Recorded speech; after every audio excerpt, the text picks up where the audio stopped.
the official document from the Lieutenant Colonel, Subsection Commander of Polygraph KZN Forensic Science Laboratory, KZN, who has sent us an email to explain the two documents.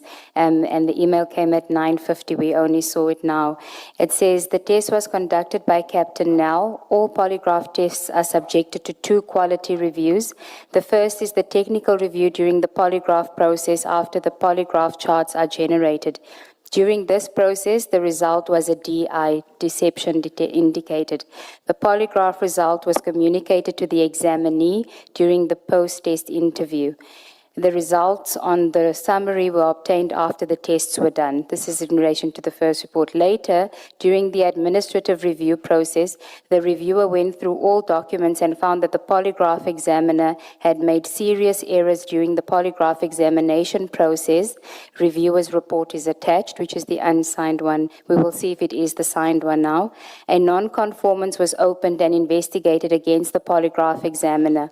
The test was considered invalid so that the examinee was not prejudiced by the errors of the polygraph examiner. The polygraph examiner in question was stopped from conducting any further polygraph examinations thereafter.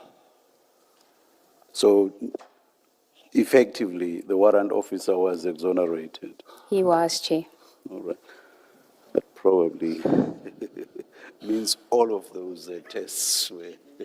This relates only to him, Yes, but yes, we will, before all the other witnesses come, we will have to do the same exercise, Chair. Thank you. Thank you.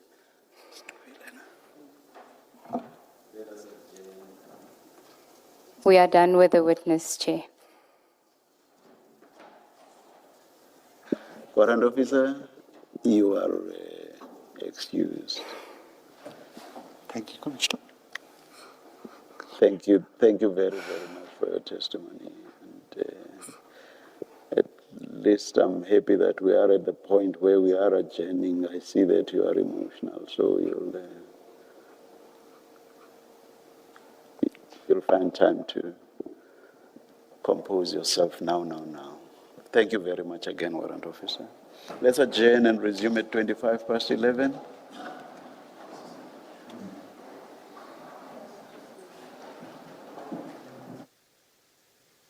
A dramatic twist unfolded at the Madlanga Commission of Inquiry on Tuesday when evidence emerged that polygraph test results used against KwaZulu-Natal Hawks investigator in the probe into the theft of cocaine, worth an estimated 200 million rand, were invalid due to serious mistakes made by the examiner. The revelation brought visible relief to Warrant Officer Carl Sander, who broke down in tears after learning that the test, which had apparently implicated him, had been discredited following an internal review. The Commission is investigating allegations of corruption, misconduct, and criminal infiltration within law enforcement structures, including circumstances surrounding the disappearance of 541 kilograms of cocaine seized by the Hawks in 2021. The cocaine shipment was confiscated from a container at Durban Harbour in June 2021 and stored at the Hawks Potchefstroom facility. However, in November of the same year, the facility was broken into and the drugs vanished in what has become one of the most embarrassing security breaches in South African law enforcement history. Sander, a veteran warrant officer, testified that he was among several officers subjected to polygraph examinations after the cocaine disappeared, despite the fact that he was on leave when the burglary occurred. On Monday, evidence presented before the Commission appeared to indicate that Sander had failed the polygraph test. The officer told the Commission he was seeing the alleged results for the first time and had never previously been informed that he had supposedly shown signs of deception. The situation changed dramatically on Tuesday when the Commission received an email from the commander of KwaZulu-Natal Forensic Science Laboratory Polygraph Section. Reading the contents of the email into record, evidence leader Advocate Lee Sejels Ngube explained that the examination had initially produced a result of deception, indicating during a technical review conducted immediately after the test. However, a subsequent administrative review uncovered serious irregularities in the manner in which the examination had been conducted. According to the email, all polygraph tests are subjected to a two-stage quality assurance process. During the second review, officials discovered significant procedural errors by the examiner, Captain Nell.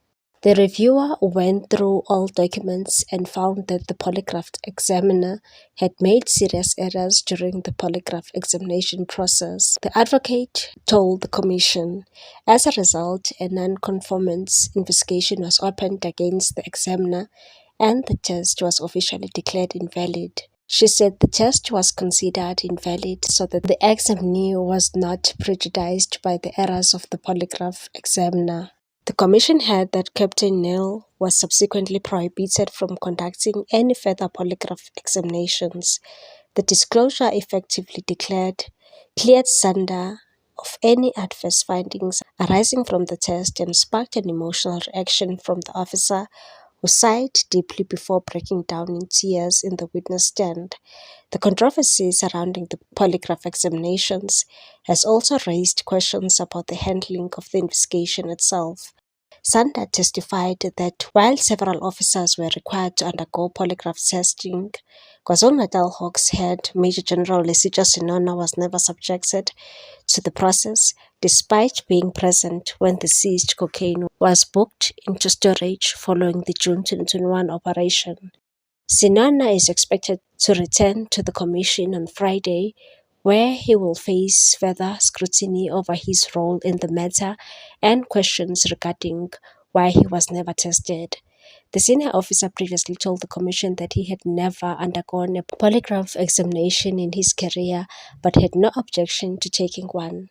Beyond the cocaine theft investigation, Sander painted a troubling picture of what he described as a selective disciplinary action and unequal treatment within the Hawks. He testified that while some officials faced disciplinary measures and transfers, others accused of serious wrongdoing appeared to continue their duties without consequence. Sander told the commission that he himself was charged for allegedly failing to disclose his involvement as a director of shooting clubs whose membership included fellow police officers. He further claimed that he was removed from the Hawks narcotics unit and reassigned to support services because his investigations disrupted criminal networks and exposed individuals allegedly connected to the illicit drug trade. In one of the most striking moments of his testimony, Sander suggested that corruption within law enforcement structures was a key component in sustaining major drug trafficking operations, and said, in short, maybe I became a thorn in their side because I was interfering with their supply chain. For the supply chain to work correctly, you need a corruption policeman, you need a corrupt customs official, you need a corrupt policeman, then your system flows. His allegations extended to incidents involving other Hawks personnel. Sander claimed that a female employee stationed at the provincial office had previously been arrested alongside a brigadier on charges related to extortion or corruption.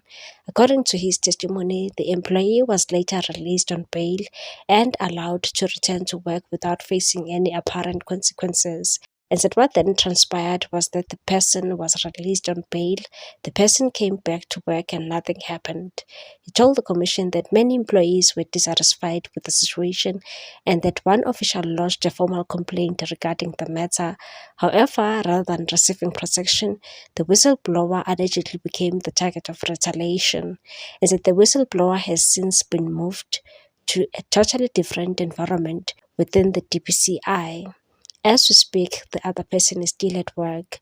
He argued that disciplinary and investigative processes within the organization were not being applied consistently, and said there is no impartial behavior towards employees when there is an investigation against them. As the commission continues its work, Sander's testimony has added to growing concerns about alleged corruption, internal divisions, and failures of accountability within specialized law enforcement units tasked with combating organized crime. Attention now turns to Major General Sinona's scheduled appearance on Friday, where commissioners are expected to probe the circumstances surrounding the missing cocaine, the handling of the investigation, and allegations of preferential treatment within the Hawks. What's your take on this one, people? Thanks for watching. Please subscribe for more news.